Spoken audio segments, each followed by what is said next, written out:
This morning we have Tim brought in. He is a POA that came to us from a rescue when we done a shelter transfer.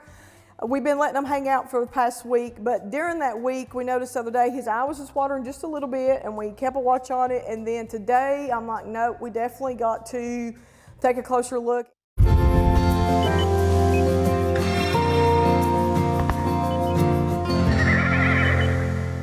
What I'm doing right now is I'm mixing up some fluorescein stain to check his eye for a cornea. So this is a little neon green.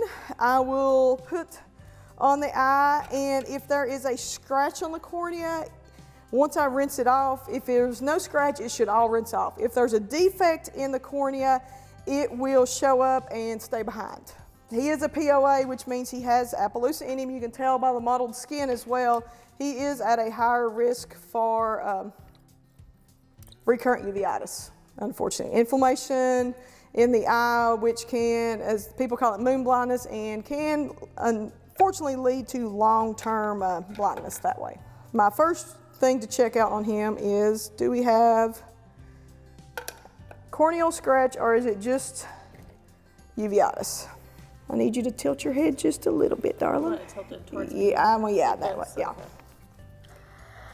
So there we've got our stain on. There we go. Easy, darling.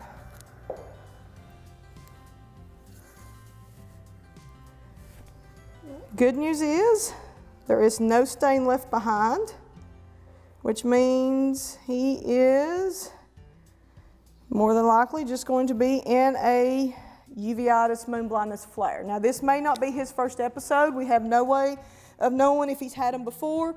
I've actually had horses that I saw it once and didn't see it again for a couple of years for any issues. All of a sudden it went blind. We will treat him for moon blindness. We'll put him on some anti-inflammatories, some atropine, and he will go on a stall in where it's darker, so he's not out in the bright sunlight, and we will medicate him through it.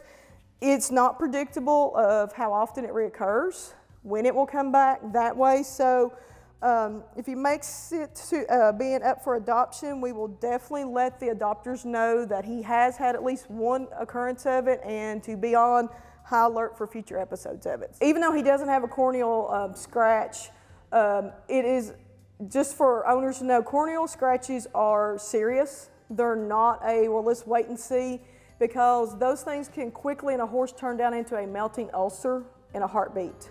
Anytime your horse has an eye issue, it's an emergency to figure out what it is. Because if you ignore a scratch, it can easily get infected, fungal, bacterial, and have a several $1,000 surgery to try to save the eye in the end. So just a little word of warning, uveitis you still want to treat as well too, but I always double check, even if it's a horse that I know's had uveitis, make certain there's not a corneal scratch so you don't miss it. So it's just one of those of, be paranoid about horse eyeballs. My little word of wisdom for the day, be paranoid about horse eyeballs. Let's go ahead and microchip him, deworm him, and we'll hold off on vaccines, because Banamine is an NSAID, and it can actually cause your vaccine, to your body not to mount a good vaccine response. So you're kind of counterproductive at that point. So I will hold off on those until after we take him off the Banamine for his uveitis.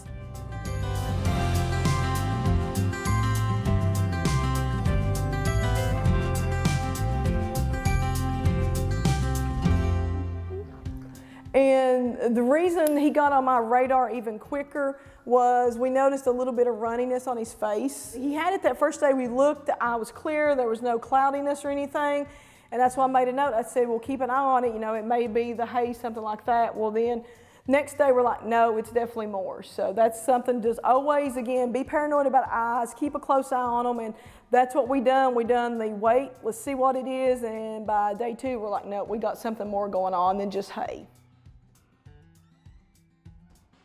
X-rays didn't show up anything significant right off the bat, lameness-wise, so we're going to do them like any other horse that comes in, do that good, careful 30-day watch for lamenesses, see how his eye responds, but we won't adopt him out without letting somebody know that he's had at least one episode and he's at a higher risk for a recurrence. So But we're gonna see little Timmy Sweet. We're gonna put him in the stall and see how he does in.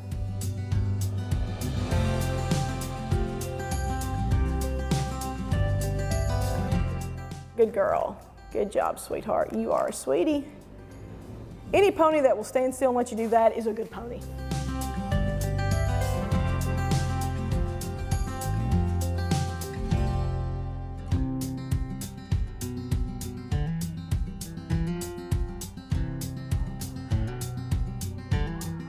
We just finished intake on Miss Faith. She is another one of the ponies that came from a shelter transfer. She's about 20 years old, didn't find any outright obvious issues with her, so we did our intake vaccines, and we will keep an eye on her, and we'll see about getting her adopted now. Just done a recheck on Tim's eye where he had looked like a uveitis flare-up on Thursday. We treated it over the weekend. It looks really well. So what I'm going to do is I'm going to keep him in the stall through this Thursday. Of course, we'll keep an eye on it. But everything looks good. And if everything is good, his eye's not watering anymore, cornea is clear now, we will plan on trying him back out in the field over the weekend. But everything looks good with him, so all is good.